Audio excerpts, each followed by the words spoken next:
Just watching some of Jacob Israel, and I didn't really think of it until I started watching some of the older videos. Somebody told Jacob Israel he's the Messiah, and if I didn't know any better, it would have to be his boss. His boss told him. Because here's how it works. When I watch people on YouTube that are obviously from the inside and they have knowledge, I watch their body language. I read their mind. All right, I read their mind, and the things that they say, but what they're really saying, and how they're, the hand language, the pointing to yourself, the finger, like the touching your nose thing. I understand some of it can be just because your nose itches. Because I do it also where I'm talking about something. My nose really does itch. I'm not trying to do any kind of hidden language. But think of it, Jacob Israel. No matter who Jacob Israel is, because Jacob is the one that wrestles with God. And when you look at the body language, like the one I was just watching Jacob's video about the Messiah from about 4 months ago, and there was a lot of hand signaling going on to like Messiah. Like, I can guarantee you, Rabbi is not talking to Messiah. I can guarantee you that. How are you going to guarantee that unless you know the Messiah, Jacob? It's not a secret that Derek Rose had Jacob Israel on his channel. It's not a secret that quite possibly that's his employee.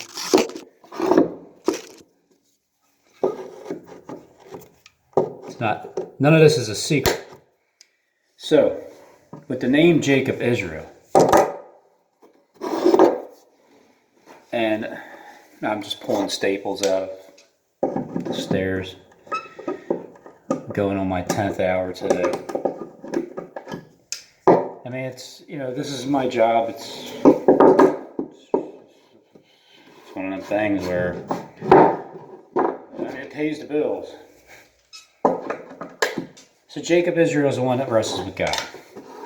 Jacob Israel was told he's the Messiah. That's what I'm getting at. It's the perception that I am under, that I can see that I'm being led to. Well, see, when people talk and they point to themselves, it's their way of telling the truth, even if it's a lie, or a misconception. It's their way of telling you what they believe or what they want you to believe. So I feel like what Jacob Israel wants you to believe is that he's the Son of God. So who would be his God? Well, God to him would be a literal person that lifted him up in this world and has given him quite a platform. And it could be the other way around, where the Messiah is his boss, but the gods of the earth, there's a couple of them. There's a couple of them in my view. There's the God of the earth, the God of heaven. There's a power struggle. Someone comes from the north, but then you go over to the other, and down there in Texas, and a gadfly comes from the north. There's two different elements here where there's two major two major groups. And each group, there's a God, and then there's the Messiah underneath of it. Because it's like, well, you're the Son of God.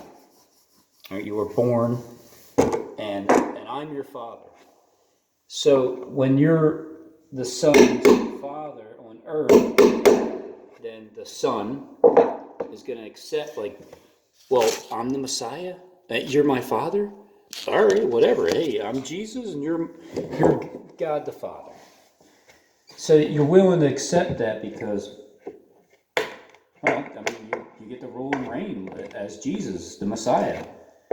And but when you're not, and it's because the person that put you in place to be that is playing God, because that person would say, well, you're Jesus, but I'm your Father. Remember that. Like, yes, Father, I understand that. And that's where the false Jesus comes into play. Because the true reality is this: that Jesus on earth doesn't have a Father in the flesh. So there is no Father in the flesh. Like, doesn't have a Father in the flesh.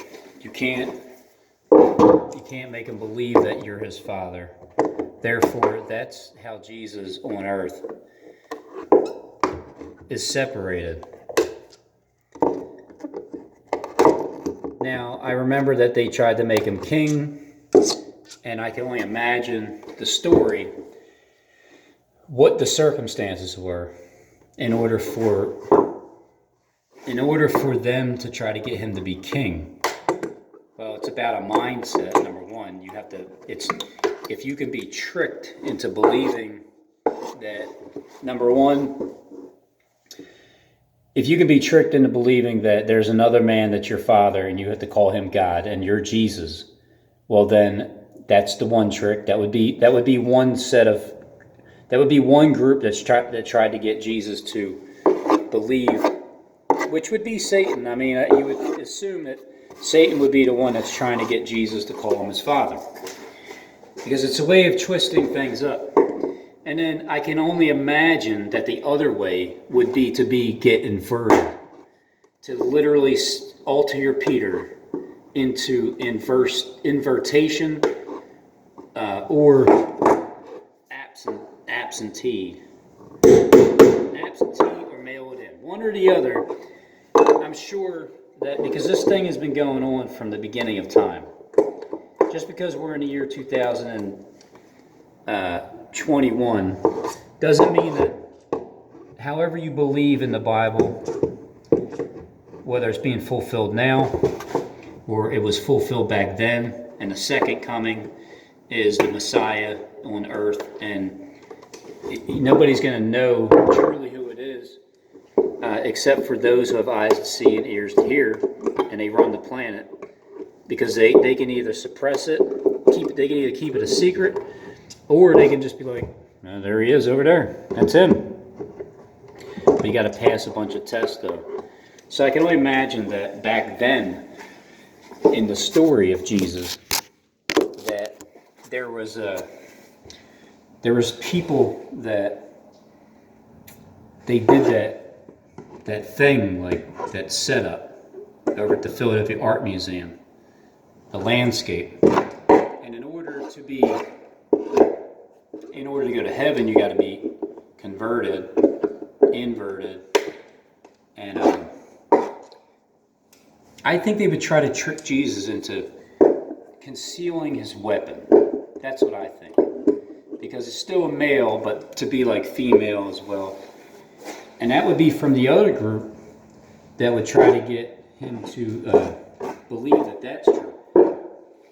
But all in all, I'm just about done pulling my last staple. You know, in the grand scheme of things, the Messiah said he was talking to the Messiah over there, but I guarantee he's not.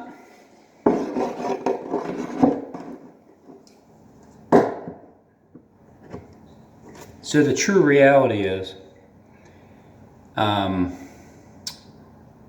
the Baptist, he bared witness of Jesus. Wasn't able to articulate that, like speak about it, but he bore witness to it. But if he's not able to speak intelligently on it, then didn't John the Baptist baptize Jesus? And because he did, that's why Jesus was like, well, you tell me, what was the baptism of John? Was that from man or was it from God?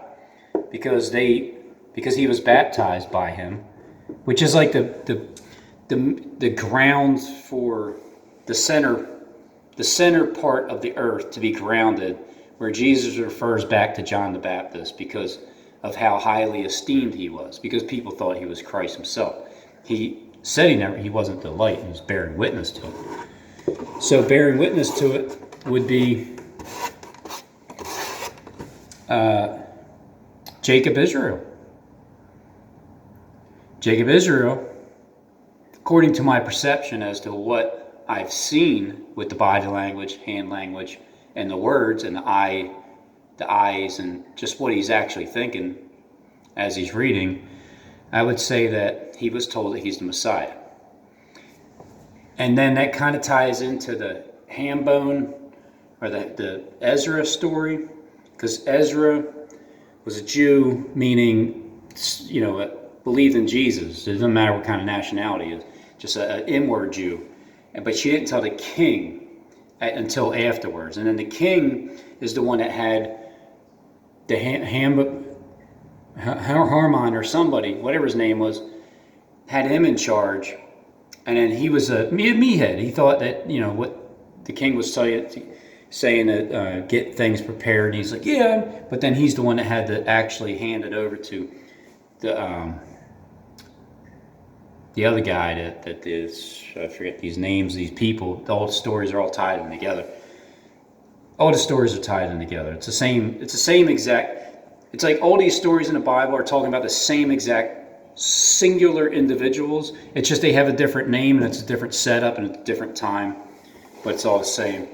So the reality is, no matter what, if you're the Messiah, you're not going to call any man your father. You're not going to claim to be God. You're going to humble yourself and they'll exalt you. So Jesus didn't have a father. And the human being on earth that tries to get Jesus to believe, like, in other words, jump off the cliff and do all those things, being tested in the wilderness, Jesus didn't have a father, and so he never called anybody his father. Because the truth is, the Spirit, God, the Spirit is what is Jesus' father. It's not a man. Therefore, if you believe that your father, whether you were created on earth or not, whether you were created by two men and a baby, doesn't matter. Because the Spirit itself is created by the Father in heaven. So Jesus was a singular individual, and he only claimed to have a father in heaven. So when they try to say, you are my son, well, no, it's actually the opposite. It's the complete opposite. You're all of his sons, because his Father and him are one. If you've seen him, you've also seen the Father.